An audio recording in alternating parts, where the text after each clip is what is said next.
I agree that Matthias would have been extremely happy if he could have witnessed this event, because Nari, of course, is exactly the kind of speaker that he would have appreciated. Nari has an amazing breadth of experience and interests. Just to give you a few highlights, he has been a Chinese-Italian interpreter. He worked as a professional concert pianist for 10 years. He knows numerous languages, including Portuguese, Kazakh, and various others. And he's been affiliated with academic institutions in Rome, Berlin, Montreal, where he is currently completing his PhD, Paris, Prague, Beijing, and probably many other cities and countries that I now forget. He has been working in recent years primarily as a historian, as an urban historian, and the dissertation that he is completing as part of this, I believe, German-Canadian research group is on the creation of new capital cities. It's a comparative project on several countries, including Kazakhstan and Brazil. So he's published, for example, on the creation of Astana as the capital of Kazakhstan. But the project that he has worked on as an Einstein-Fellow and that he's going to talk about today is very different from this project about capital cities.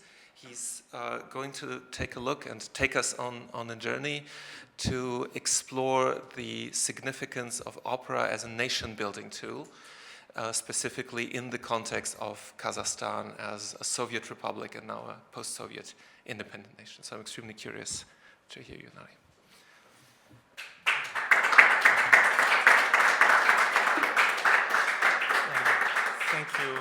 Thank you, Susan. Thank you, Misha.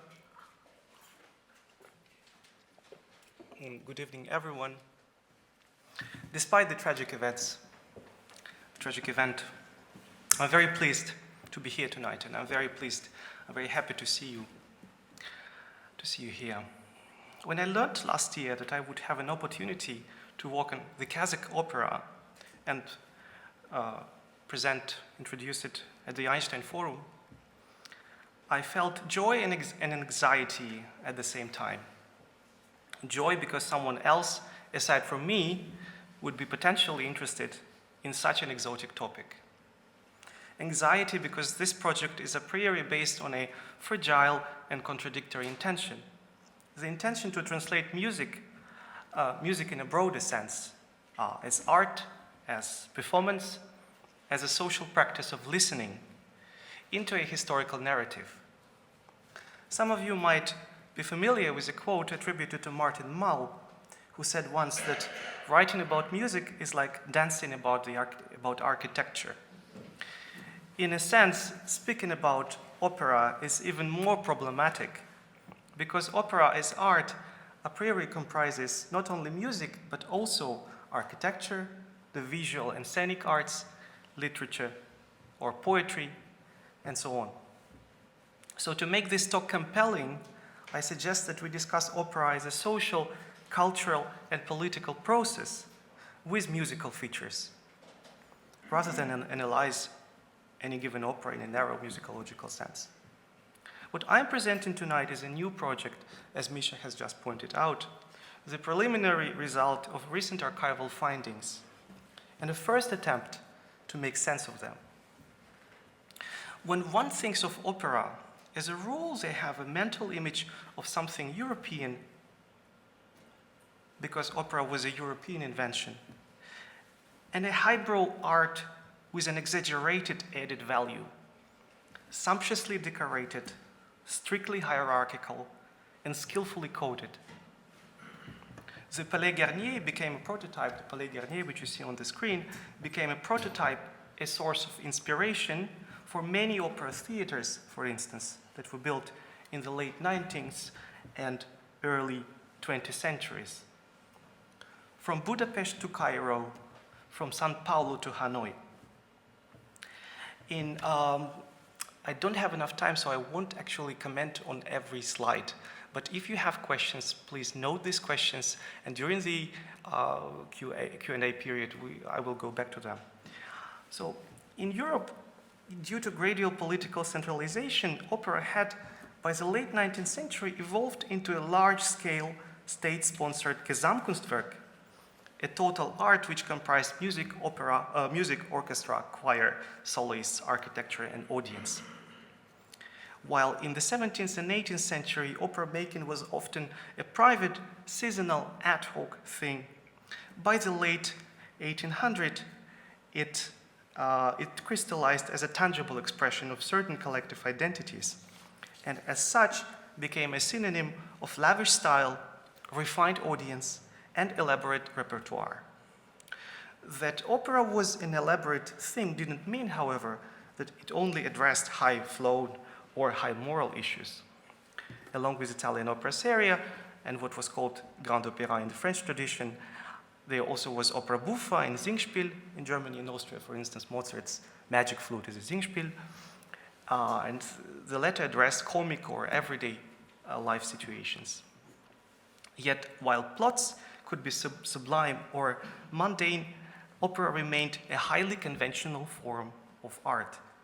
In opera, the lack of verisimilitude, to use a Batten Parker's expression, is perceptible, first of all, through the very way in which it is performed, such as when we get the essential information about the plot not through the singing. Singing is just words, which don't have any specific meaning, but through dialogues or recitativi, which are musically insignificant and even annoying to everyone who knows what's happening on the stage, right?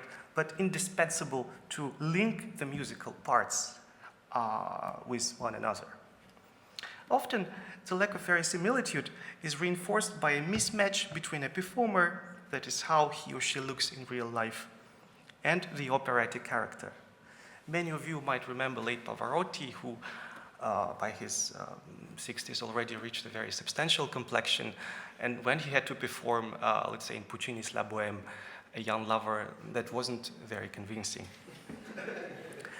But his voice was still very beautiful, and that's what mattered. Now, imagine the situation. We're somewhere in the first quarter of the 20th century, in a country where most people are nomads and live in yurts and move from place to place depending on the time of the year. Not all of people, but most people. Yeah? These people have material culture, including musical instruments. They have professional musicians who earn their living through public performances and teaching.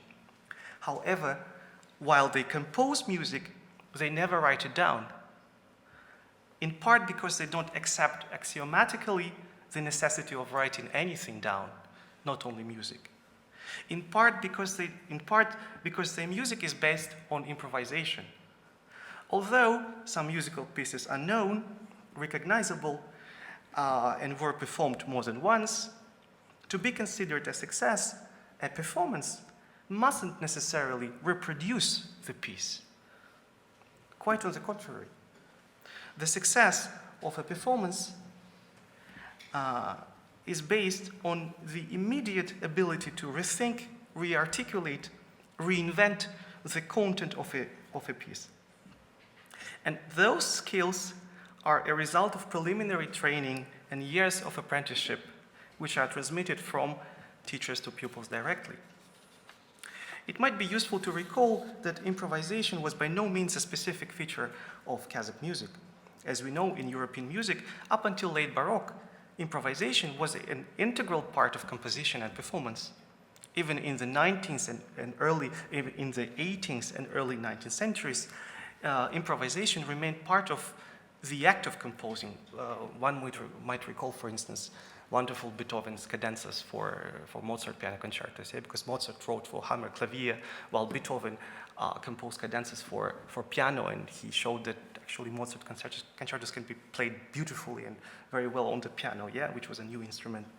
However, in the 19th and 20th centuries, mainstream European classical music, or what we call today classical music, gradually abandoned and marginalized the practice of improvisation. In Kazakh music, on the contrary, it remained one of the main features of music's existence. So, on one side, we have the fundamentally conventional and sedentary art of opera. On the other side, we have a nomadic country with its own music based on improvisation, whose people do not seem fundamentally unhappy with what they have. They don't know opera and they don't need it.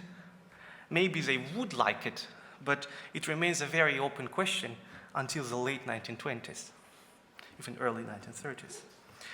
My research strives to investigate how and why these two seemingly incompatible ingredients were brought together or side by side. It attempts to understand why the apparent incongruity of bringing opera to Kazakhstan. This initiative turned out to be surprisingly durable and queerly successful. Making opera in the steppes, in effect, became an undertaking which involved abusing and normalizing vernacular art, forcing it to conform to imposed tastes and fit into externally inflicted categories. However, once translated, the alien forms and classical music gained an unexpected popularity among Kazakhs. As opera quickly became an institution with its own infrastructure and powerful material and symbolic resources, it enabled local actors to create reputations which they further converted into political and cultural and economic capital. The making of Kazakh opera is thus a story about the invention and empowerment of a new caste, a fresh set of Kazakh Soviet cultural elite. Finally, the viability of early Kazakh opera had an important and underexplored political implications. To provide a brief example, 2 operas were successfully performed during the Week of Kazakh Art in Moscow in 1936. It is known that Joseph Stalin personally attended those performances and liked them. Stalin had a reason to be charmed, as the very fact that the operas were produced justified his idea and his policy that could be created, and his policy about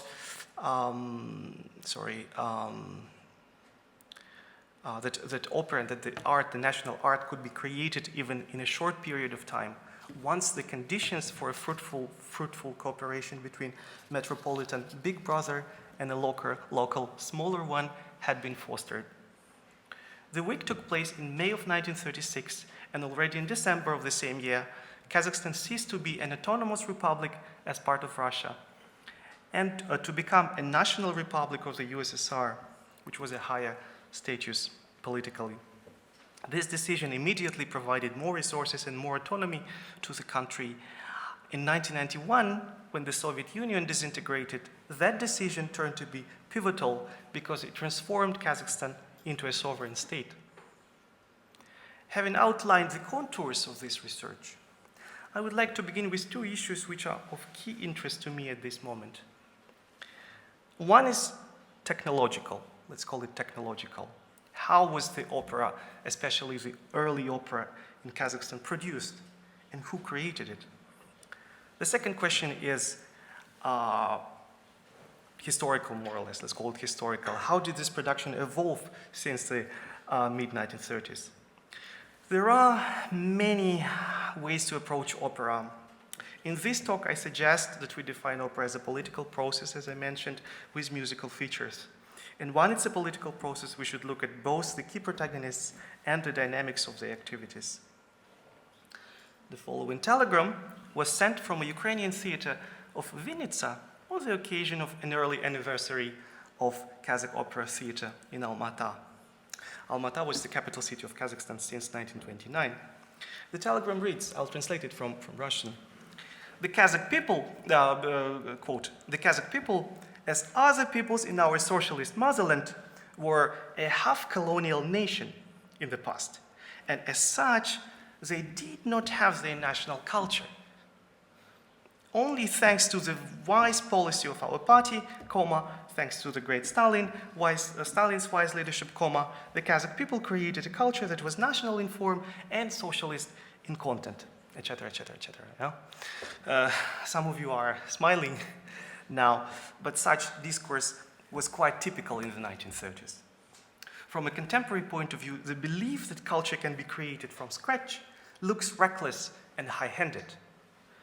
And deeply disturbing, right? We may ask why it is stated with such certainties that Kazakhs, as well as other Soviet peoples, didn't have their national culture, and what would be that national culture, which they had or hadn't. We also see in this telegram a definition as notorious as it is pervasive in the documents of that period of a culture that is national in form and socialist in content. This formula invented by Stalin drove many a composer crazy, as they couldn't quite grasp what kind of music they were supposed to write. The space for maneuver was limited, as one had to intuitively fit between a Charybdis of formalism. Shostakovich, for instance, as you probably know, was accused of being a formalist composer, and a Scylla of bourgeois nationalism. In other words, a music over-focused on vernacular or not sufficiently socialist for being Soviet. Finally, saying that Kazakh people created their opera is not entirely correct, because the key protagonists in the production of early opera in Kazakhstan were not only Kazakhs. So it was a transnational process which included many different people of a variety of origins who ended up in Almaty in the early 1930s for various reasons. We don't have time to discuss all of them, but I will nevertheless dwell on two characters, two people who were most significant. First of all, Alexander Zatayevich. His path to Kazakh music was most unusual. On the right, you see his grave of Zatayevich at the Novodevichy cemetery in Moscow, and on the left corner of this bas-relief, you see an image of a Kazakh traditional dombra player. So it was a tribute, actually, to his activities. So Zatayevich was educated as a military man and became an amateur musician in his early 20s. He lived in Warsaw, Poland, where he worked as civil servant under the Russian Empire until the age of 47. After the October Revolution, he had no one to work for anymore and no salary, so he left Warsaw to end up in Orenburg, which was Kazakhstan's capital city at the time. In Orenburg, he became gradually interested in Kazakh music, and he wrote down hundreds of melodies deriving from Kazakh vocal songs and instrumental pieces. Many of these melodies would be later used as a fuel for the opera music of many subsequent composers. That is why I'm talking about him, because his music became, his work eventually became important. Now, what was his method? Zatayevich would go for walks. This was actually Susan's question at my interview, but how exactly they picked these melodies? Yeah? What was this? And that made me reflect on my sort of methodology.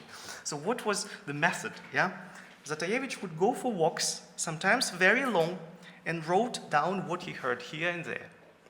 He despised phonographs and mechanical ways of recording music. His friend composer recalls, notating music by ear was his passion. He was poor, and he was always in need. Finally, he obtained a pension, but he passed away early, so he didn't have time to enjoy it. During 16 years, his work was done at his own risk, without getting a penny of funding, moving on whatever means of transport he could find, spending a night in a Kazakh yurt, another night in a dugout in some remote village. Sometimes he even used to sleep on a station bench. By and large, he invested his own money in collecting music, and that money mainly derived from selling the remnants of his former life of luxury. One result of Zatayevich's efforts was a volume, first published in 1925, and entitled Thousand Songs of the Kazakh People. For this volume, he wrote a preface in which he introduced local composers and musical genres. Later, he was criticized for including some names and excluding others, as well as for being far too liberal in the way he notated the songs, because his transcriptions essentially, sometimes they were not recognized even by those who had played it. Yeah, so it was a little problematic. Also, Zatayevich. I just need a further slide. Yeah, I need this slide. It's important to say that, so he lived in Orenburg. You see this, Orenburg is the city on the upper left.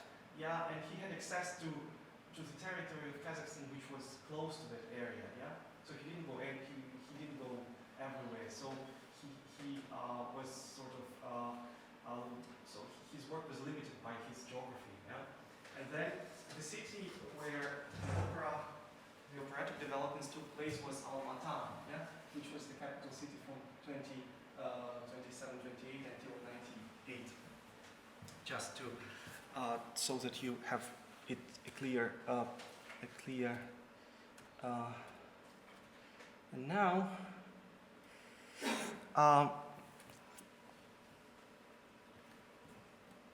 Zatayevich's work would have been impossible without local artists who provided him with musical material.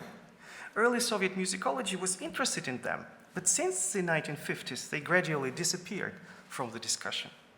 All tribute increasingly went to educated ethnographers, such as Zatayevich himself. Recognizing the role of original authors is crucial not only for the sake of a belated tribute, but also because their mediating role was an essential part of the message which Zatayevich received and delivered as Kazakh popular music. Let's now observe several examples which could help us to grasp this very complex relationship between the medium and the message. So, technically, in writing down Kazakh music, Zatayevich and all those who sought to notate it later after him encountered three major obstacles: rhythm, tonal system, and harmony. These difficulties were a stumbling block to the acculturation or subjugation of the music they were trying to tame. I invite you to look at the screen where you can see the first page of two different musical pieces. On the left, you can see Karakos from Zatayevich's handwritten notes. It was performed by Ahmet Baytursunov sometime in the early 1920s. The other is a transcription of a piece named Aku, arranged by Nurgisat Lindiyev, is another composer, in the 1960s. The case is the rhythm in both pieces is very fluid. Yeah, so you see that the rhythm actually is, changes all the time. You see, 3, 2 time, yeah. Then you see 3, 4 time here, and then somewhere it changes again, yeah. Here again you see it's 2, no, it's 4, 2 time, yeah. And here it's even worse actually. It's you see it starts with 6, 8 time, and then it passes to 8, 8 time, and then 6, 8 time again, and then 4, 8, 6, 8, 6, 8. So it's always changing, yeah? So it's not really stable, the rhythm.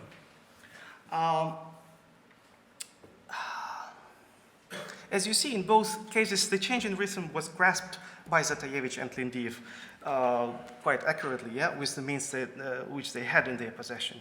What was more difficult to grasp was the very different attitude to rhythm as a way of organizing time, yeah, which might have been a symptom of a particular perception of time in the music which they were trying to write.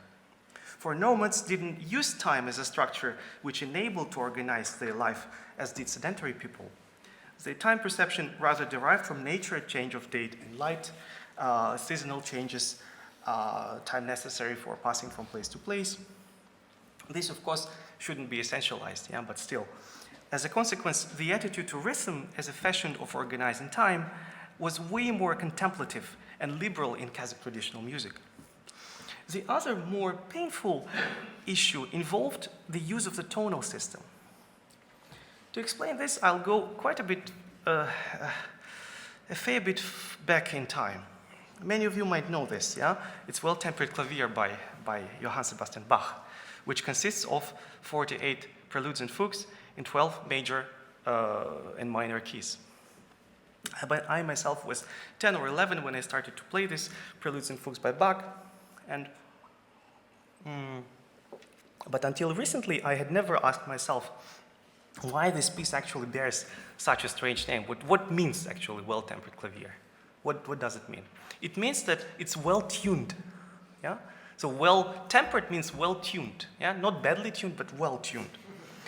And seen from one angle, Bach created the well-tempered clavier to demonstrate that any key and any tonality can be chosen to write good music. Yeah, as he did write a very good music, thereby liberating a composer's range of musical choices. Yeah, and then romantic composers, for each tonality, they had a special mood, a special sort of genealogy, and F sharp minor was a special kind of case with a specific repertoire, etc., for example. But seen from the other angle, given that this cycle of preludes and fugues became a Bible for subsequent composers, the well-tempered clavier also became a normalizing, if not hegemonic force, and it could be said that it castrated one's grasp of any music that uses a different tonal system. Yeah?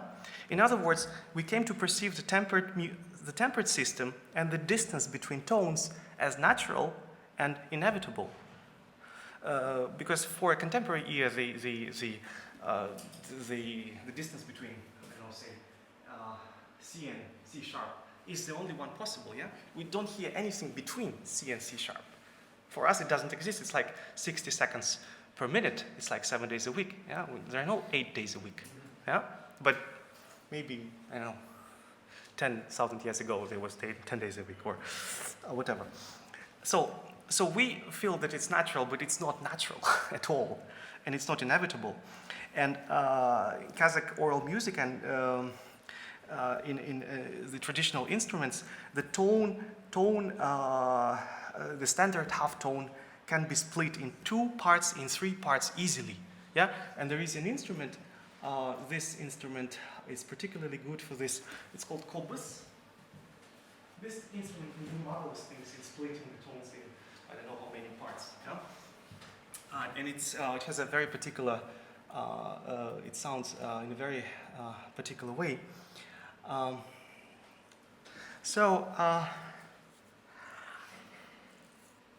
But this all couldn't be written down with the means which Zatayevich had in his possession, yeah? Because the measuring system was Procrustean. And when he tried to write down the split tone on paper, he either had to express the effect of splitting through tonal means, yeah, like using mordents, or through writing down dissonances, which vulgarized and sort of coarsened the initial expression. The third issue concerned harmony and orchestration. When Zatayevich transcribed music, he only wrote single-line melodies. Later, he published his arrangement of a few vocal and instrumental transcripts, which he provided with a piano seasoning. On the one hand, the seasoning made the music more digestible. On the other hand, it somewhat spoiled the original ingredients.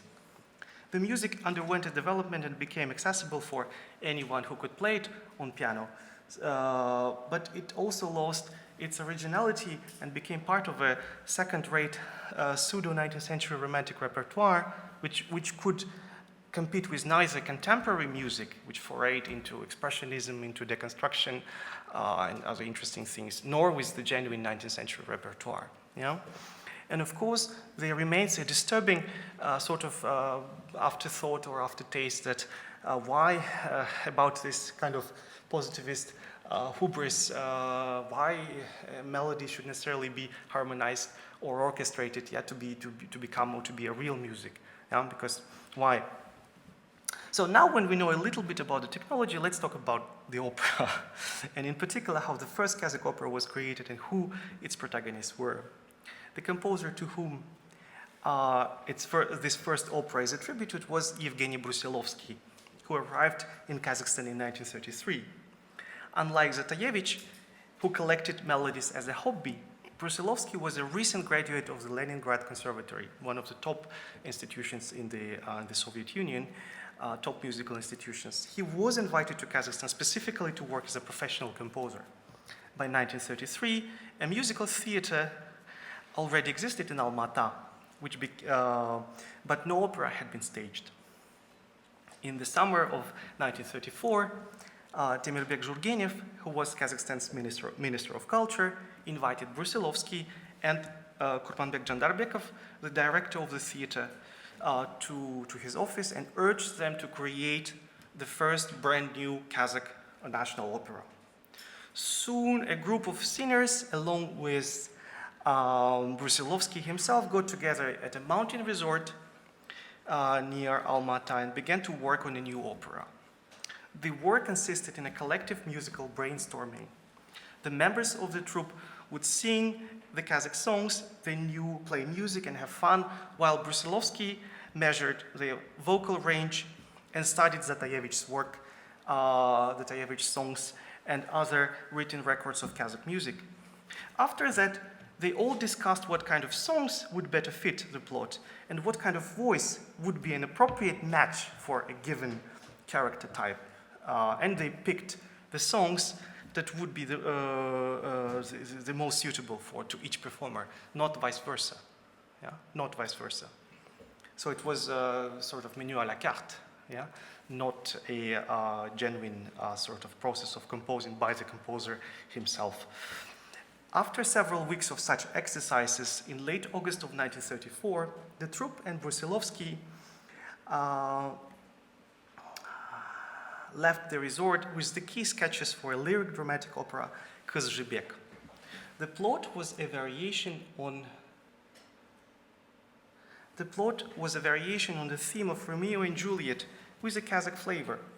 Two young people fall in love with each other. The conflicts between their families prevent them from being together. The difference between Romeo and Juliet and Kız-Jibek was that instead of collective suicide, Jibek remained alive and married the younger brother of her beloved, who had been killed. The opera was first performed in November of 1934. It took half a year to write and stage it. Now, some of you perhaps wonder, why couldn't Brusilovsky just write an authentic opera without explicitly using Kazakh music? And the answer is he couldn't, because the Ministry of Culture told him very clearly, Brusilovsky, you should write the music which is national in content. Yeah, and it should be based on the Kazakh traditional or popular music. The necessity of making opera national was an ongoing source of frustration for Brusilovsky. In his diaries, he confessed that his choice to go to Kazakhstan and work for Kazakh music didn't have the same genealogy as was the case for Zatayevich, for instance, who loved music as an ethnographer. Brusilovsky was a gifted professional, but he wasn't a remarkable composer. So his choice was either to remain in his native city of St. Petersburg, so in an atmosphere of extreme competition with other people, other composers, Shostakovich and all Rimsky-Korsakov students, including Steinberg, lived in Leningrad at that time. So and they all were competing for theater music, for cinema music, and they all were hungry and promising. So, and in the end, he chose to go to the periphery, which Kazakhstan was clearly a periphery, where the cultural life wasn't that rich, but where he anticipated much better career perspectives. Once in Kazakhstan, however, he had to accept the rules of the game. Kazakhstan's Minister of Culture wasn't interested in Brusilovsky as Brusilovsky.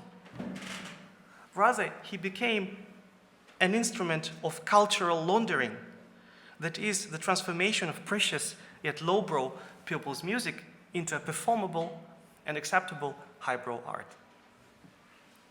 Yet, here again, I would like to insist on the co-construction between the composer on the one hand, and the singers and the political actors such as Turgenev, who was the Minister of Culture, on the other hand.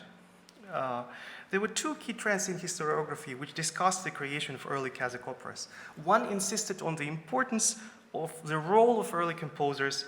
Its narrative was that a pleiad of educated musicians finally appeared in a remote steppe, and they brought light and they saved Kazakh music from oblivion because the music was oral and it needed to be tamed, it needed to be written down.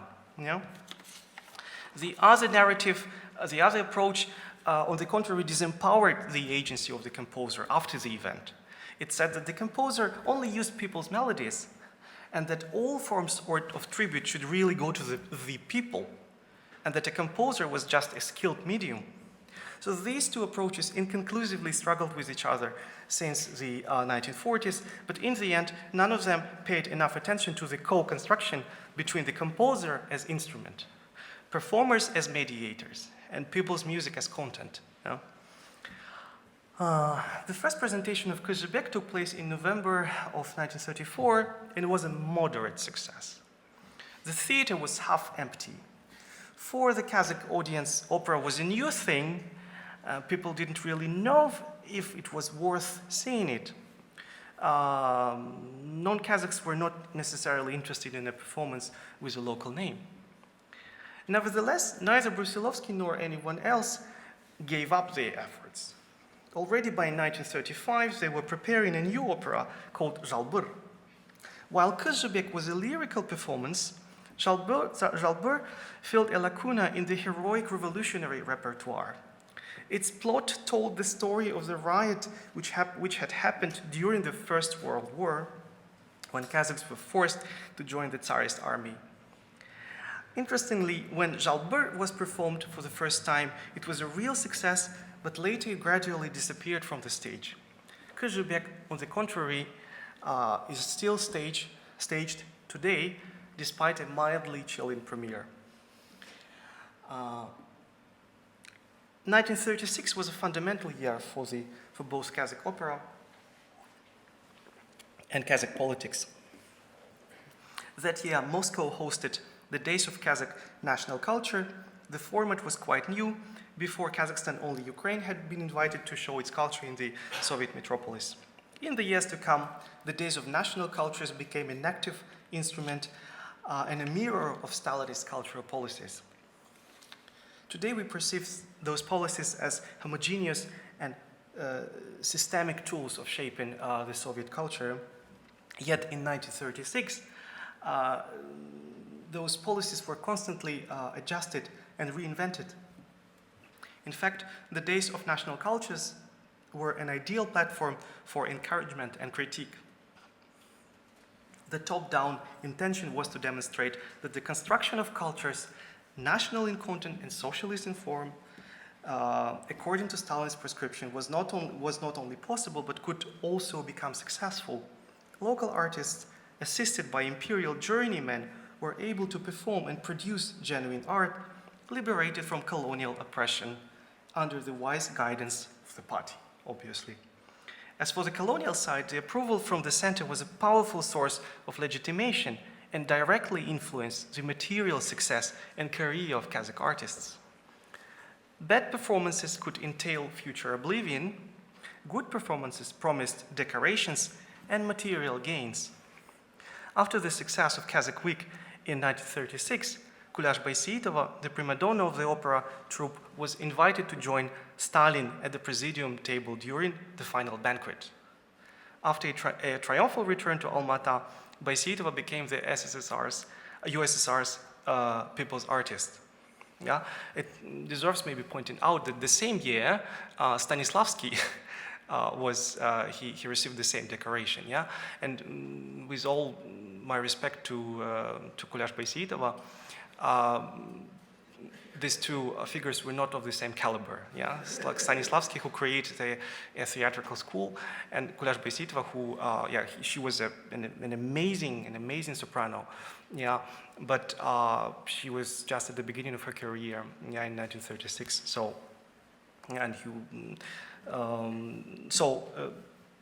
an interesting fact. While 6 other participants of the Moscow Days were decorated as Kazakhstan's people artists, which also was a big deal for that time. Yeah? And parenthetically, the success of the 1936 tour to Moscow perhaps guaranteed the survival of some musicians and artists during the purges of 1937 and 1938. This is an extract from Brusilovsky's diaries. I read it when I went to the archives in this year in June, actually, around a month ago. It's 5 volumes of unpublished memoirs, and I found this extract, which seemed me very revealing about the atmosphere in which they lived, what they felt. Yeah, the fear, this constant constant feeling of that they could lose their life. Actually, yeah, they were very productive and they had their life, but it was all very fragile. Apart from decorations and physical survival, another fundamental consequence of the successful Moscow tour was that the theater of Opera soon acquired a new marvelous neoclassical headquarters in the center of Almaty. The construction was funded through federal, not Republican budget, and the building of the new theater included reference to the vernacular arts and crafts. After 1936, Brusilovsky continued to compose operas such as Yartargın in 1937 and Dudara in 1953. These are some drawings from the architectural archive. Actually, the architects were from Leningrad, from St. Petersburg, so the key archive of this theater with main drawings are in Leningrad, but in St. Petersburg, but there are some things, very poor actually material, which is in Almaty. So Brusilovsky went on writing operas. In the 1940s, he was gradually joined by young native composers who earlier studied compositions, who either studied composition at the conservatories in Moscow and St. Petersburg or studied under Brusilovsky's guidance in Almaty. Now I'm going to skip a couple of slides because they're not really important in order to save some time. The post-1945 epoch was characterized by new trends. First of all, the opera theater increasingly transformed itself from a small group of enthusiasts to whose success in the 1930s was due to close cooperation and personal chemistry, to a big institution. Yeah? When one goes through the minutes of the Artistic Council where they discussed repertoire, funding, and so on in the mid-1990s, in the mid-1940s, merely 10 years after the creation of the theater, one finds a much transformed relationship between protagonists. So they had begun to quarrel, to plot against one another. They didn't hesitate to use the press to weaken each other's reputations and positions. This was actually very interesting because on the one hand, you see these people who closely collaborated in the 1930s, and they were all friends, and there was such an atmosphere of camaraderie. Yeah, they suddenly become so hateful and so unfriendly to each other. But then again, they organized attacks in the press, one against each other, and then they take photos together, and then in several years they co-write an opera together. So I cannot actually say conclusively who was whose friend or who was whose enemy, but there was this constant atmosphere of competition which perhaps created from time to time these tensions which can be on this. This is a very interesting source actually. There was an encyclopedia about Kazakh musicians or Kazakhstan, and then Mukan Tulibayev, who was Brusilovsky's student, he sent his biography to be included in this encyclopedia, and then he didn't mention that Brusilovsky was his teacher. And then the editor of the encyclopedia, he contacts Brusilovsky, and he says to Brusilovsky, he tells to Brusilovsky, why Tulibayev, who was your student, didn't mention you? And Brusilovsky says, well, all my, you can see it upstairs, all my students are first and foremost very honest people, so please don't consider Tulibayev as my pupil. But I don't understand why he indicated Miskovsky, who also was Tulibayev's teacher in Moscow, why he still indicated Miskovsky. So there was also this kind of feeling of, the young composers grew older and bigger and became more important, and then they didn't want that the connection would be seen between them and Brusilovsky, who was their maître, their teacher. The reason that the relationship between the key actors deteriorated were that the stakes had become higher. The theater had received a much better funding, and that the composer's work was increasingly better paid. There was competition too. For instance, when Brusilovsky arrived in Almaty in the 1930s, he was de facto the only professional composer while 10 years later, there were already a dozen of composers who competed for influence and contracts and had a say during the discussions of new repertoire. A particular issue was that many works were co-authored in the present or in the past. When circumstances changed, people ceased to be friends or collaborators, they disputed their role in the creation of the works.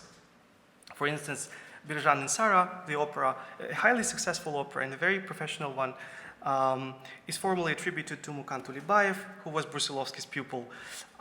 It is known that Brusilovsky helped Tulibayev with orchestration at least, but later Tulibayev sought to neglect or diminish Brusilovsky's participation in his work, and this infuriated Brusilovsky.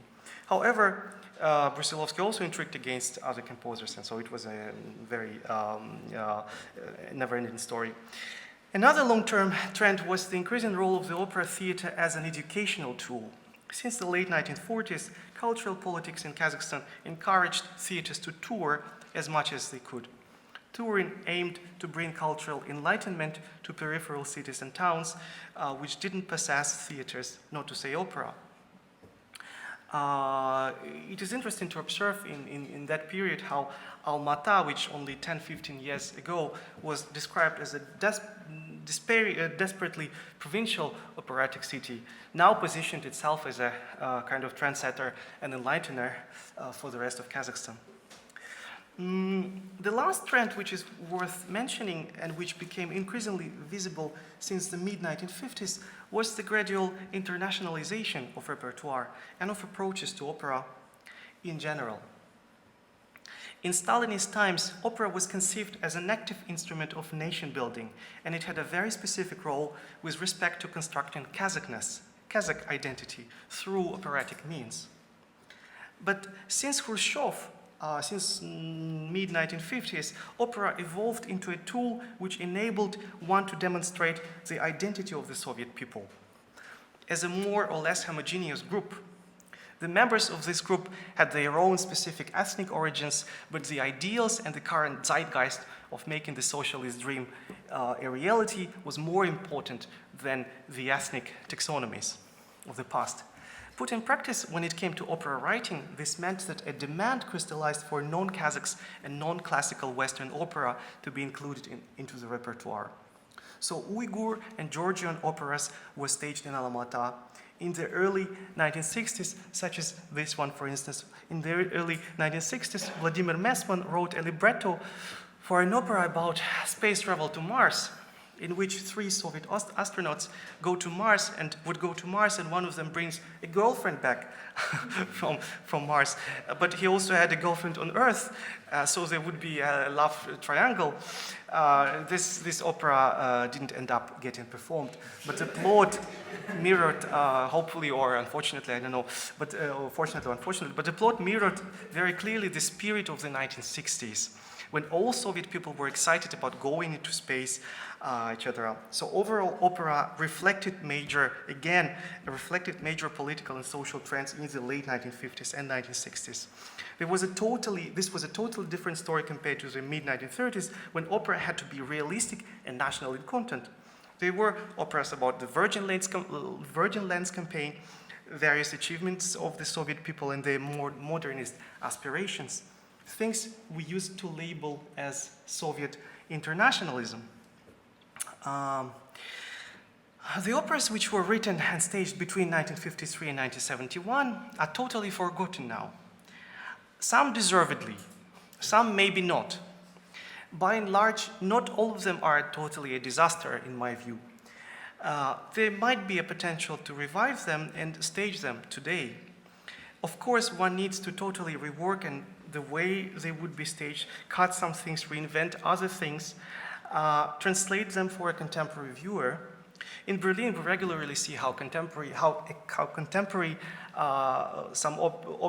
opera can become, though it was composed maybe centuries ago, 200 years ago. Some of you might have seen a recent production of Verdi's Falstaff, in post-89 Kreuzberg milieu, etc., etc. Berlin is a really nice place to get inspiration for this.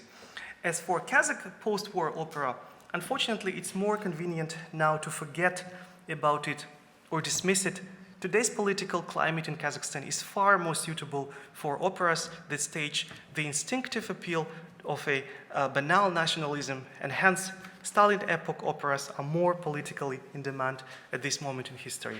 And I'm going to really finish, it's just 3 minutes maybe. So the 1970s and 1980s were a heyday of instrumental music, and not many significant operas were written. After 1991, a new story began when the capital city moved from Almaty to Astana, to the central and northern Kazakhstan. Recently, a new opera theater was built in the new capital city. It's this one, not the previous one. The legend goes for this one that Kazakhstan's president was unhappy with the first opera building, which was designed only 10 years ago by Manfredi Nicoletti. So the president was unhappy with this building, and he presumably said that he wanted an opera house which would look exactly the same as Bolshoi Theater in Moscow. But to confirm this, obviously no archival evidence exists. I wasn't able to find any. So you see this pseudo-classical structure with Greek columns, portico, and large doors. And there was a company, Mabetax, famous for its, how would I frame it, a very sort of docility in negotiating the contractors' sort of intentions, demands in a diapason from Albania to Turkmenistan. And they built this new opera house, new opera theater. Astana Opera regularly invites foreign performers, conductors, and directors, and I've been there, and the quality is quite good, for me at least. Recently, Franco Zeffirelli staged Aida in Astana, and Zubin Mehta conducted Falstaff in 2017, and it was a huge success. This being said, one can notice that a long-standing trend persists. The existence of opera in Kazakhstan is fueled by and keeps depending on foreigners. When it was born in the 1930s, it needed foreign composers and metropolitan legitimation. Yeah?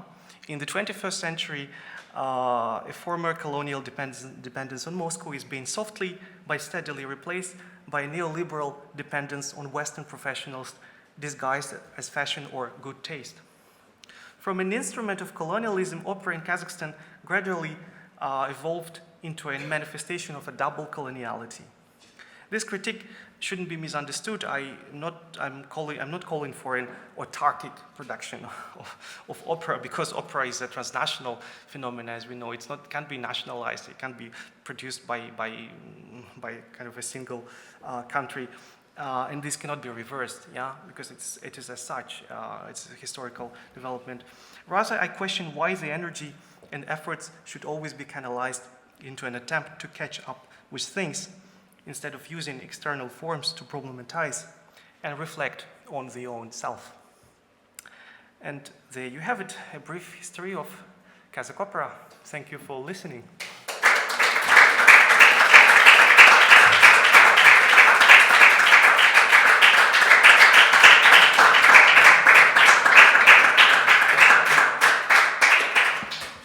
Thank you, Nari. I think this was a perfect Einstein Forum lecture in that I know very, very little about Kazakhstan and next to nothing about music, and yet after listening to you, I feel more intelligent rather than very stupid. So thank you.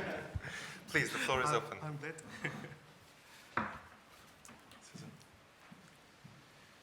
Yeah, I agree. That was just a wonderful lecture. Thank you. And I have just a long list of questions, but let me start with one practical one. I'm assuming, because from some of the things you said, that the tickets are cheap enough for this to be an ordinary pleasure, or am I wrong? It's not, I mean, it would be more akin to going to the movies than going to the opera in Berlin or certainly in the States.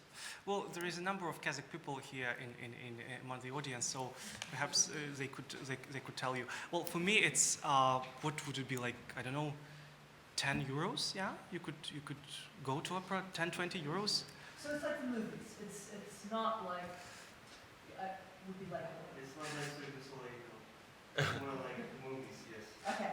Yeah. So it's materially possible for large numbers of people to go, and it has been and continues to be. Is that? It's like in the in the early sort of period in the mid 1930s, yeah, when opera was a new thing, they had a problem in finding enough audience, yeah. But already in the 1940s, like people started to like it, and there was. I didn't have time to develop on it, but to describe, clarify. But there was a Kazakh troupe and Russian troupe, yeah. So Kazakh troupe was more sort of it collaborated with Kazakh composers. So it collaborated with composers in general, yeah. So it was sort of responsible for creativity, for production of new operas, yeah. And that was kind of a roller coaster, yeah, because some operas were good, yeah, and they were successful, and the income was huge, yeah. But some operas were really problematic, yeah. So there was no income. While the Russian troupe, they produced maybe one opera per year or two operas per year, but that remained in the repertoire for a longer period of time. So it was like in the Soviet times, at least, it depended on conjuncture. Actually, there were operas that were popular. Evgeny Onegin was always popular. Like Kozhebek is like I've like assisted to Kozhebek, I don't know, like maybe 3 times, and it's always kind of popular. Yeah, but same thing for Abai, yeah, the Zhubanov's opera Abai. But Puccini is always popular. Like you always have people, yeah, a lot of people, yeah, who go to La Bohème or Tosca or whatever. But like from a like purely economic point of view, yeah, it's definitely, it was accessible, it was kept accessible, and now it is still accessible. And it's still accessible. Yeah.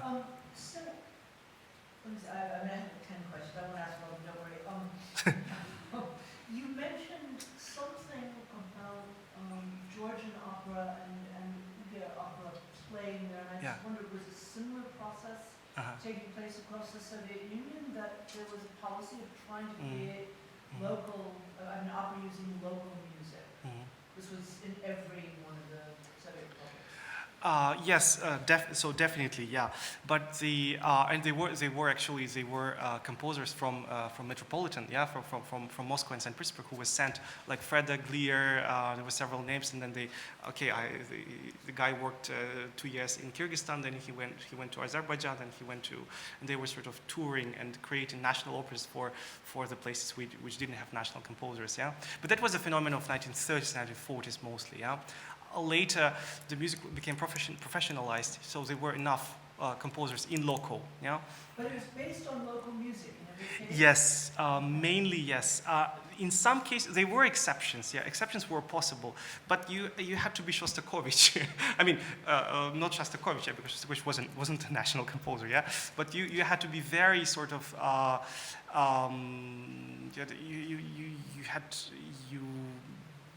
you needed a very established, very strong reputation to allow yourself like some sort of experiments. Because Brusilovsky, he once wrote an opera which was not based on Kazakh music, which was his own opera, his own music. Yeah, but it was immediately sort of, they let him stage it a couple of times, and then it disappeared in oblivion, sank in oblivion, because but I never heard it actually. I have to. The next step for me would be to take all these operas, not so many of them, and to study the clavier and to see the music and what exactly was the quality of this music. Yeah, because I know like in detail 3 or 4 like the early ones, but I might actually go back to the list of these operas. Yeah. If one Googles, can we hear something on YouTube? No, nothing. No, very difficult. You can find like some of them you can find. Abai, for instance, you can find, yeah, and it's recent because there were recent performances. Yeah, or Kozhebek, you can perhaps find something. You can have Gaku, yeah, from Kozhebek. Oh no, Gaku is from Abai actually, or from Kozhebek. I forgot. Anyway, but like this, like the last 5 from 53 on, this is totally like can't find it anywhere, and no one actually is interested. That's why I'm saying, well, I have to see, like, my next step is going to be to go back to this clavier and to play them, to see them, and in my opinion, they might have potential, because I went through the minutes of the discussion, how they discussed it, how they suggested to improve these operas, and some of them were extremely kind of interesting and not derivative, but very original, and there must be potential, but the political zeitgeist at this moment is not favorable for that. There was another something in your question which I wanted to comment on actually, but Georgian. yeah, Georgian, yeah. So Georgian and Uyghur. The first, few people know it, but the first Uyghur opera ever was created in Almaty by Kudus Kuzumyarov, this Uyghur composer, and he was Brusilovsky student, and he was the first Uyghur opera composer, and his first opera was staged in Almaty. This how is called Nazugum, Nazugum. And this is a very, for me, it's a marvelous case study, because the 1960s there was a period of very intense relationship between USSR and China, and then at a certain point the diplomatic and political relationship were cut between USSR and China. And then at this very moment, Kazakhstan is promoting the Uyghur composer who writes a national Uyghur opera, and he had a green light everywhere. Like, he could stage, he could write, and he was a very Kuzumyarov was a very productive. He was very he was talented, and he by the way, he got a Stalin Prize, I think, for something, for a minor, for a piano concerto or a symphony or something like this. Not the first rate, but the second or the third kind of great Stalin Prize. So this is a very interesting case, actually. Why the first Uyghur opera was created at the moment when U.S. and China relationship was deteriorating. But it's going to be a chapter or an article or something, I hope. I have one question, but Yeah. Okay, thank you very much. That's really amazing insight. I thought and heard and read a lot about the political development of opera internationally, but I was truly amazed at this development, which we first heard of in Western Europe, then learned it happened the same way in the Middle East, in Middle East Europe, in Scandinavia, and South America. That I was really astonished and didn't thought that I would hear a parallel story now for Kazakhstan. So thank you very much. I have two questions. One is about the parallels of the audiences. So you described very well that the development of nation building on the opera repertoire and stage, which we know mainly from 19th century and other parts, or especially in different parts of Europe, took place now from the 1930s. The other specific development which took place in Europe the 80s before, just at the same time, is the switch from the aristocratic to bourgeois opera, which turned a lot of how opera actually was received by the public and by the audience. So what was summed up as the invention of silence, for instance. So before that it was cheering and applauding, and it was a different part of life, and afterwards there was an invention of a bourgeois ritual, religion-like. So what I wonder is at which point did Kazakh opera enter here? So was it rather like that people knew the popular tunes and got along with that and had a kind of traditional behavior getting to these traditional tunes and topics, or did they adopt rather the highbrow silent behavior which came from Soviet? I don't know. So where did they learn? Who was actually the audience? Why did they come to opera? You said that in the beginning it was just half empty. At the beginning. Yeah, well, but I'd love to hear a little bit more about this audience part, the social life of opera, which plays such a vital role here. And the second question, as we learned from you and heard from other places, that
insightful questions. I'll start with a little comment.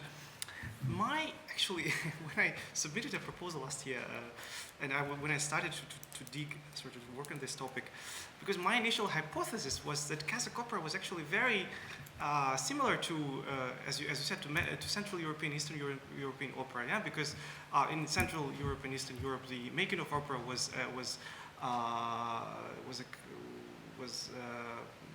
process which accompanied or stamped from or was parallel to the making of Central European nationalisms, yeah? So it was a kind of, so in Kazakhstan actually, but then I started to see the technology, yeah? How the opera was produced. And there I discovered the major difference, yeah?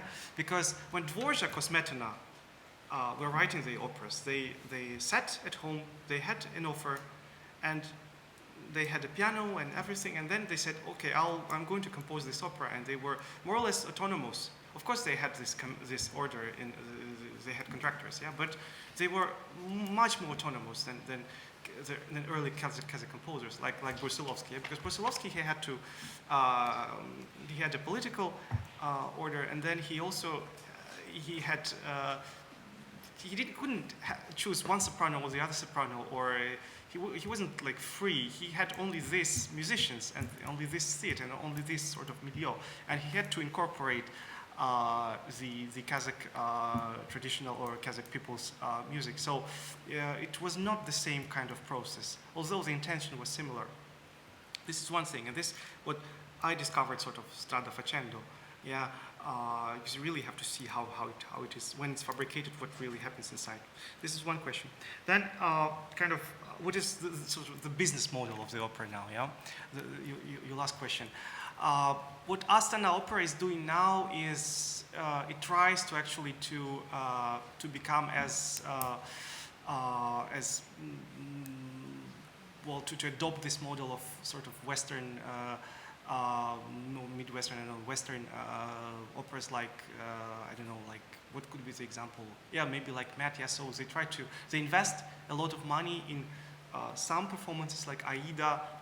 It was really an event, yeah. So they try to invite interesting performers, interesting directors each season, yeah. So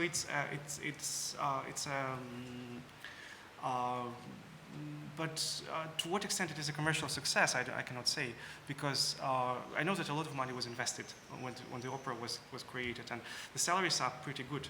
So I don't know if they have enough money to pay for what they spend. If they earn enough to pay what they spend. Concerning the audience and how the audience was sort of educated or how the audience was constructed, let's say it's an interesting question. I don't know. I have to go into maybe into press archives. Marian Prokopovich wrote a marvelous book on the Budapest Opera Theatre and Audience in Hungary. And he studied specifically the press material. He wrote a lot of press and journal and articles, and then from that he got information about how audience behaved and how the attitudes of audience and the behavior of audience evolved. Yeah, but that's not extremely. It's definitely like now I'm more sort of interested in the audience, but it's not the most interesting question in my view.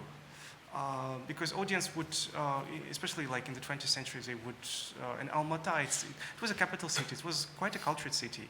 There were people who, you know, opera audience, opera public is a particular kind of public, yeah? So you don't need like a century to create an opera audience. You need 10, maybe 15 years, and then the same people and their children and their grandchildren will go there.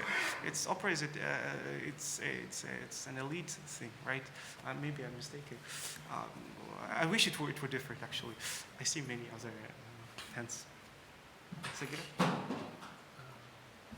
Okay, I have 4 more people on my list. Actually, the next one is me. I'm sorry. Aber ich wollte sagen, wenn jemand eine Frage auf Deutsch oder Russisch stellen will, bitte nicht schüchtern sein, ich kann das gerne übersetzen. So, my question is about the relationship that you discussed at the very beginning between traditional music and, let's say, what European-style highbrow music, right? So one way to tell the story is as a linear development from traditional music, in this case Kazakh music, to it somehow being kind of superseded in more or less kind of colonial and oppressive ways by a new genre, which is opera. But then there's still obviously traditional folk music in Central Asia and in many other countries today, and there are some interesting attempts to kind of rediscover it as a form of high culture. So I'm thinking of this Aga Khan series of CDs with Central Asian music, which I think is absolutely amazing. And one of the, I don't know, maybe 20 different CDs with very, very good performers from all over Central Asia, including former Soviet Central Asia, but also Afghanistan, Iran, etc. To me, one of the most amazing musical genres on this planet is Mugham music from Azerbaijan, which I think is just changed my life when I first heard it. And it's not something that you would consider kind of lowbrow kind of popular music. Yes. So I'm wondering about the situation today. Are there attempts to sort of reimagine the connection in novel ways, or are these spheres completely separated into people who work in the operatic canon and people who are much more interested in folk music? Marvelous question. On June 6 this year, I had an interview with a colleague who works at the Conservatorium of Almaty, and she's doing this. She's at a musicological department, and my question was actually, there was this so-called folkloric expeditions, that went to distant, remote villages, auls, to collect music. And I said, are you still doing something like this? Because this was such a source of material and inspiration, and now they can record it in a very sophisticated way, and then avoid all this, kind of Procrustean instruments. With if you need to split a tone now, you can do it. With contemporary measures, contemporary means, technological means. And then she said, Nari, the last folkloric expedition which the Almaty Conservatory organized was, there was one in 1971, and after that, we organized one last year. So 1990s was a period where nothing could be done because Soviet Union just disintegrated, and they had no money to pay their salaries, so nothing could be done, and no one was doing anything in the Soviet Union, in the former Soviet Union.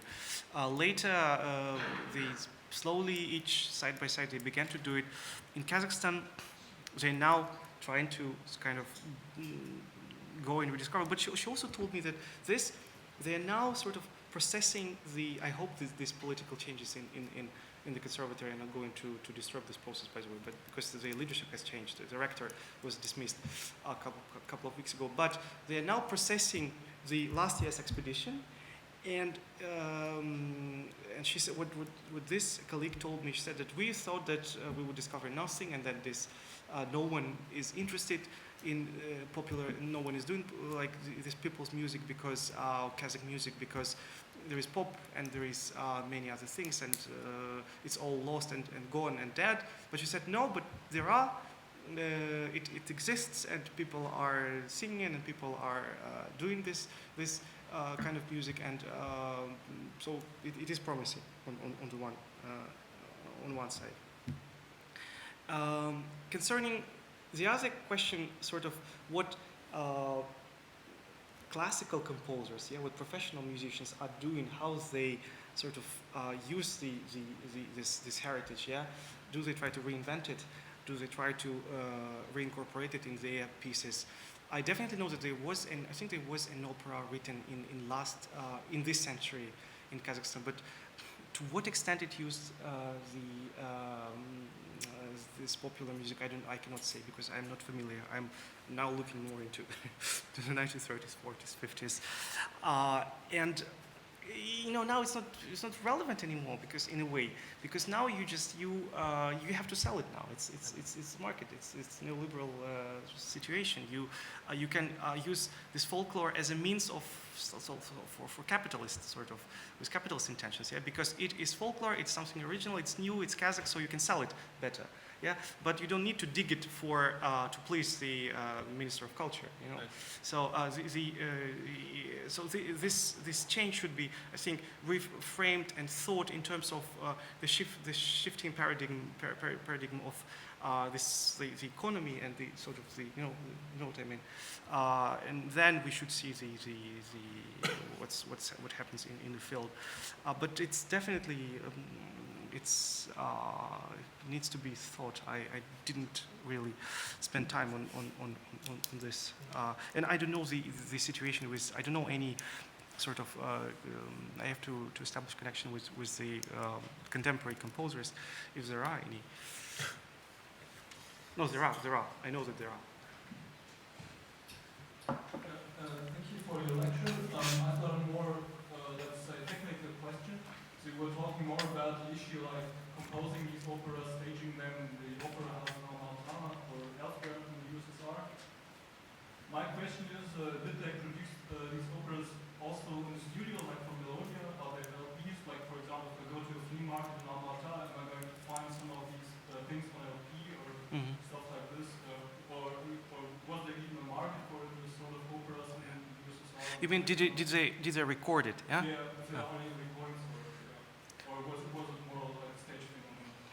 No, they definitely recorded. Like the key operas were recorded, definitely, because it was part of the policy, but then it should be. And there are recordings and studio and maybe some film recordings of some operas, but yeah, I was planning to show some pieces, some pieces of music today, but that I had three versions of this talk, and then as I explained to Misha, and then I chose not to for other reasons, for the because yeah, so but it exists. Thank you very much for a wonderful talk. I have two questions. First question is regarding the situation in the 30s. As far as I know, formalism was just one of the objectives during that time. Another one was Orientalism. So the Russian style. Can you elaborate on that during the talk? It would be interesting to which extent Wisconsin, for instance, had to face allegations of Orientalism and how it was defined. So the second question is a little bit maybe not side topic, but it would be interesting for me to hear about if you came across anything of history of the opera in the Kazakh Gulag archipelago, because that is a very big side of Gulag in the Soviet Union. There was opera tradition in Gulag as well. Do you have any material about that? And the second point regarding that was Kazakhstan was a main site for people who have been deported after World War II. So particularly interesting for me would be the Korean incident, if there is any idea of Korean opera that was kind of introduced in the Kazakh context in the 1950s or 1960s, because as far as I know, Kazakh was probably the biggest area where Koreans were settled, and did they anyhow try to develop their tradition during that time, and maybe make kind of Kazakh-Korean collaborations? So if you came across anything, that would be very interesting for me. Thank you, Clemens. So I'm afraid I will be very brief about your questions. So Korean opera, no idea. Never. I definitely I found in the archives about Kuzhumyarov and Uyghur opera. That I can I'm sure 100%. Korean opera, never heard, never seen. Maybe there is. I don't know. But yeah, perhaps they were busy with other things more practical than opera. And even Kuzhumyarov, who was the first Uyghur composer, his mother worked as a cleaning lady for the conservatory, and so he used to spend time when he was a little boy, and then he insisted on studying composition and music, and his mother was constantly she kept telling him, why you don't go to why do you need this music? Why don't you go to you should go to the market and sell meat as other Uyghur people do, and you will have you will earn money, you will be able to build your house, and we'll find you a nice girl you will marry and be like other normal people. Why do you need this opera? So, but Kuzhumyarov, he loved music, he was persistent, and so he kind of insisted on his way. But opera and music was not an obvious choice for in those times. Concerning Gulag, this question is very, for me, this question is very sort of easy, because Gulag is a specific kind of archives. You cannot find anything, because I worked with the this F1841. It's a huge collection of documents related to the opera theater, because they all were collected in one fund, and they all kept in one place. So, and you have millions of pages of document, not maybe millions, but thousands, hundreds of thousands. And then the State Archives of Kazakhstan, they have this fund for a specific composer. Brusilovsky, Kazakhstan was the Kazakh archivists in the 1970s. They were very smart. They bought the entire archives of Brusilovsky. So you have a huge archive of all his scores and his memoirs and everything. Everything is there. So you sit and you work. And same for Zatayevich, same for Zhubanov, Hamidi, Kuzhumyarov. Kuzhumyarov, I'm not sure actually. Maybe. And I worked with those documents. But for Gulag, you have to. It's a different level of access. Yeah, it's NKVD archives perhaps, and for NKVD archives, with special permission, and you are never sure what they let you see and what you will be able to find. Yeah, so you need. I needed very. So that's why it's this technically very difficult. But perhaps, and another question is that there is very few research on Gulag in Kazakhstan. Very few. It's such a hot topic. It seems that it's a hot topic. It's a popular topic. But try to find how many monographs or how many good articles on Gulag you will find. Misha, you might know this. In Kazakhstan? For Kazakhstan. By people? Or by anyone, like on Kazakh's Gulag. Like there is a basic scholarship, yeah? You can find basic information, some basic. Some people write about it based on Moscow sources. Exactly, yeah. Exactly. But like going a little bit, into details, asking where the opera was written or what kind of schools were they, what was the condition of women, so there are now people working in Nazarbayev University, in Central European University, they're writing thesis on Gulag. But it's still, there is a lot of things to do for that, not to say opera in Gulag. But I might go in future, but I'm not sure. So far, never heard. And for Orientalism, Marina Frolova-Walker, she wrote a marvelous article in 1998, and that's why I just, that's not my cup of tea. I mean, I didn't go there because she was so brilliant, so explicit but she's a musicologist, of course. There are things which she didn't cover. Yeah. So I'm sorry for being a little. Okay, so Brusilovsky, yeah, he definitely was, I personally consider him ahead of school. And he was the one who educated many composers, Kuzhumyarov, Afanasyev, Tulebayev was refused to be his pupil later, but he still was his pupil, and he helped Tulebayev a lot. Zhubanov actually was the one who invited Brusilovsky to Kazakhstan. Yeah, but still, no, Zhubanov wasn't Brusilovsky's student, for instance. But who else? Rakhmaniev, I'm not sure, but Rakhmaniev probably studied with someone who was. Maybe it also was Brusilovsky's progeny, but in a sort of after one generation. Sadek Muhammadjanov, I'm not sure, maybe actually. Alma, you know, so the book I'm afraid you could perhaps tell something about him. So I consider him the head of school, but then the question is sort of what exactly, because one thing, you know, is like professional sort of training, yeah? You can teach someone composition, harmony, orchestration, then composers evolve, yeah? And then they can also ask someone else advice and mentorship. And it's not easy to establish. For now, I'm still processing this archives, but they can be very contradictory at times. The genres is a great question. Ballet. Of course there is ballet. There was ballet in Kazakhstan, and all these composers they wrote ballet.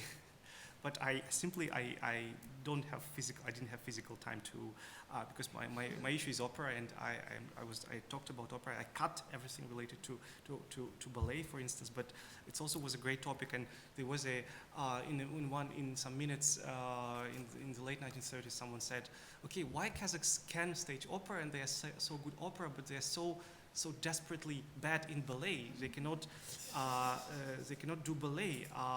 And there was they complained about rhythm and everything. But then suddenly in the 1960s, out from nowhere, Kazakh ballet becomes such a beautiful thing and very professional, very developed. So ballet took time to develop, yeah. But then it perhaps by the 1980s it became way more important than Kazakh opera, because 1970s, 1980s were a bad period for Kazakh opera. It was the heyday of instrumental music. Concertos, cantatas, like piano pieces or instrumental pieces, less opera, but ballet definitely, and up until today actually, Kazakh ballet is kind of very decent, not that good as maybe in Moscow. Tickets are more expensive To ballet, really? Yeah, well, then. Just the last question about Abai and Awezov. It is a tremendously also important topic, because I discovered, like when I was preparing this talk, actually I was very interested. Abai he remains Abai is a construction of Mukhtar Awezov. Mukhtar Awezov wrote a huge novel about Abai, and he was the one who created, reinvented Abai. Yeah, this we know. But for instance, Kurmangazy, who is a very, now he's considered a very important Kazakh composer. Yeah, he didn't exist until 1930s. Like he existed as some sort of character. He was a robber, a villain, a very bad person who spent a lot of time in prison, who played Dombra periodically. But then Soviet ideology needed these heroes. Soviet ideology needed the people who fought for people against Tsarist oppression. And then this image of Kurmangazy as a kind of Kazakh version of François Villon was constructed. Actually, by one of Brusilovsky once wrote an article about Kurmangazy, yeah? And then further, other people also did. There were many figures that were kind of fabricated and then created, invented, not entirely. Yeah, so there was some basis. Yeah, but given that there were no like archives and like any sort of sources that could confirm or any recordings, yeah, it all was sort of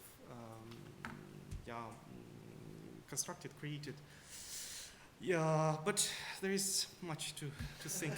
Thank you, Susanna. We have one more question from Gujan.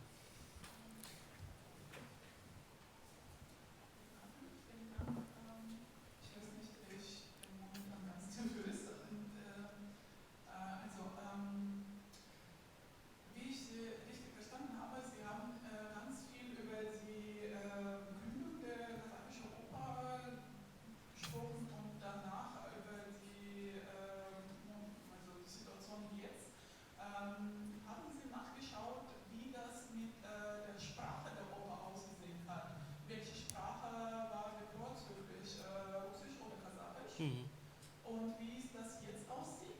Und meine zweite Frage, durch die Dokumenten, die Sie gezeigt haben, man konnte verstehen, welche Institutionen Oper gehörten und wie es das jetzt aussieht und von wem sie regiert wird und wie sie unterstützt vom Staat wird, welche Finanzmittel zur Verfügung stehen und ob eine unabhängige Oper, Theater oder Musiktheater momentan in Kasachstan existiert. Danke. Do you need translation? Yeah. Okay, I so the think first question is, just to if I understood you correctly, you talked about the creation of Kazakh opera, and then about opera now. Have you looked into the question of language? Was there a preference for Russian over Kazakh or the other way around at the time, and what's the situation now with language-wise? And the second question is about institutions, the institutional framework. Can you say something about state support of Kazakh opera today? What is the institutional arrangement? What is the funding situation? And is there any independent musical theater in Kazakhstan? Independent. This I didn't get actually. Okay, this slide we didn't have time to work on it. Yeah. So this is the salaries of salary list for the Russian troupe. Yeah. 1947. Amazing source. Just look. So I was actually, my intention was to find the discrimination, yeah? So someone, like, let's say Kazakhs are better paid, yeah, because they're Kazakhs. Or, let's say Russian troop is better paid because they are sort of, I don't know, whatever. But then I compared them, it's the same, yeah? So, same level of salaries. But the only person who gets more than everyone else is Kudash Baisiyitova, because she was people's artist of USSR, yeah? USSR, so this was sort of logic that she got more money. Okay, so concerning the language, all the minutes, all the internal discussions were in Russian. Yeah? But people among themselves, they could have spoken Kazakh. Yeah, like because the Kazakh artists they spoke perfectly Kazakh, both Kazakh and Russian actually. Especially in before 1960s, I think it was late. It became a little problematic maybe, but the official language was Russian. So, I think the question was about language used in opera performances. Language used. That was actually what I heard. Then anyway, in Evgeny Onegin was staged in Kazakh language. So Kazakh operas were always staged in Kazakh language, and some operas were because I had to skip it. I didn't have time. But you see, so these are Kazakh artists who stage Evgeny Onegin, and this was considered a Kazakh opera. And if you see the source, for instance, you see here it says Evgeny Onegin, which is the heymas of Kazakh national art. Yeah, so it's written in the official document. It's in the report. Yeah, so basically the operas which were not even written by Kazakh composers, which were staged in Kazakh by the Kazakh troupe, they were considered automatically a kind of Kazakh repertoire. Yeah, so it depended. Yeah, and here's the list. You see, so operas, the Kazakh troupe operas. Yeah, upstairs and downstairs the Russian troupe operas. Yeah, and you see Kuzhubek, Yertagan, Jalbur, Bzhansara, Tuligen Toktarov, Abai, Daisi, which was a Georgian opera staged in Kazakh, and Evgeny Onegin, who was appropriated. And then here you have Duke Igor, Rusalka, down to peak, another Evgeny Onegin actually, in Russian version, and then Dubrovsky and so Russian opera actually. So it depended, and the language depended on the troupe. But the Kazakh troupe performed in Kazakh. Yeah, that was clear. And the second question was the state support. The state support, I don't have numbers. I don't have but I cannot get this information. You wouldn't give it to me because now it's still not classified. But is there an independent scene? Independent theaters, in my knowledge, there are no independent theaters. But for sure, the state sponsors Astana Opera. For sure, it's a state enterprise. It's not a private theater. It's a state-sponsored theater, for sure. How much they give and what is the proportion of what they earn and what they receive as subvention, I don't know. But Pardon? Yes, State Opera, yeah. Staatsoper. Staatsoper. Yeah. Thank you. I think this concludes the formal part of the evening and also our program for this semester. We invite you to... Wait. I should... so I didn't... actually, I have to do this. I would really, really like to thank the Einstein Forum, the marvelous, nicest people with whom I worked since March, and Misha personally, Susan, Gore, Martin, all the people who maybe are not here today. Unfortunately, we lost our colleague. But I would like to thank you very much for this opportunity. I really enjoyed the time I spent in the Einstein House and in Kaput and here.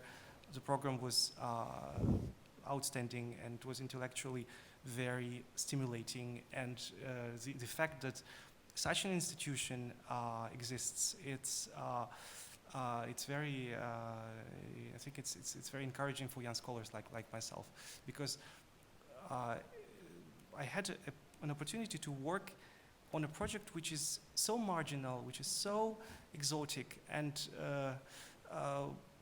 I cannot imagine who else would finance it actually, would be interested in it. And I had this opportunity to do it here in an amazing milieu, and I'm grateful. I'm really grateful for this. We're very grateful to you. Yes. So So on this note of universal gratitude, we invite you to continue the discussion informally downstairs over a glass of wine.